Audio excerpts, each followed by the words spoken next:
சுரக்காய் தோசை. சுரக்காய் தோசைக்கு மாவு எப்படி அரைக்கணுங்கிறத பார்ப்போம் நம்ம இப்போது. அதுக்கு கதம்ப சட்னி வச்சு சாப்பிட்டாலும் நல்லாயிருக்கும், இல்லை வெங்காய சட்னி தேங்காய் சட்னி அப்படி வச்சு சாப்பிட்டாலும் நல்லாயிருக்கும். சுரக்காய் தோசை ரொம்ப உடம்புக்கு நல்லது. நம்ம குளிர்காலம் வெய்யற்காலம் எப்போவுமே சாப்பிட்லாம். நமக்கு நீர்ச்சத்து கிடைக்கும். இதன் மூலமாக நம்ம பொரியலாக கூட்டாக சாப்பிட்றத விட மீதி நிறைய காய் இருக்குன்னா இப்படி நம்ம மாவை அரைச்சிக்கலாம். நான் மிக்சியில் தான் அரைச்சேன், நல்லா சூப்பராக இருந்துச்சு மாவு. இந்த உலக்குக்கு 2 உலக்கு இட்லி அரிசி போட்டேன். இட்லி அரிசி 2 உலக்கை போட்டுட்டு ஒரு அரை உலக்கு பச்சரிசி போட்டேன். அதுக்கு ஒரு 2 டேபிள் ஸ்பூன் வெந்தயம், ஒரு கைப்பிடி உளுந்து, இவ்வளோதான் நான் போட்டேன்.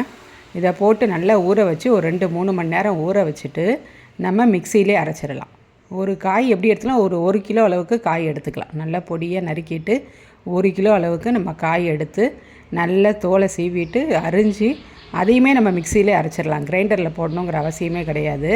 மிக்சியிலே அரைச்சி நல்லா நைஸாக அரைச்சி உப்பு போட்டு கரைச்சி வச்சுட்டோன்னா நம்ம ஒரு 8 மணி நேரம் கழித்து ஊற்றினோன்னா நல்லா பொங்கி வந்துடும் மாவு. அதுக்கப்புறம் ஊற்றுனீங்கன்னா நல்லா சூப்பராக வரும். இதுக்கு சட்னி இந்த காம்பினேஷனில் வச்சு பாருங்கள். ரொம்ப நமக்கு உடம்புக்கு ரொம்ப நல்லது சுரக்காய். எப்போல்லாம் சுரக்காய் கிடைக்குதோ அதை மாதிரி செஞ்சு பாருங்கள். ரொம்ப டேஸ்ட்டாக இருக்கும். பிள்ளைங்களாம் நல்லா சாப்பிடுவாங்க. இதை நீங்கள் அந்த வாசமாக இருக்கும், நம்ம ஊற்றும் போதே நல்ல வாசனையாக இருக்கும். சாப்பிடவும் டேஸ்ட்டு நல்லாயிருக்கும். நார்மல் தோசை இட்லி மாவு தோசையை விட இது நல்லாயிருக்கும். ஊற்றுனீங்கன்னா சாப்பிட்டுட்டே இருப்பீங்க. அந்தளவுக்கு ரொம்ப சூப்பராக இருக்கும். சூடாக சாப்பிட்டிங்கன்னா ரொம்ப நல்லாயிருக்கும். ட்ரை பண்ணி பாருங்கள்.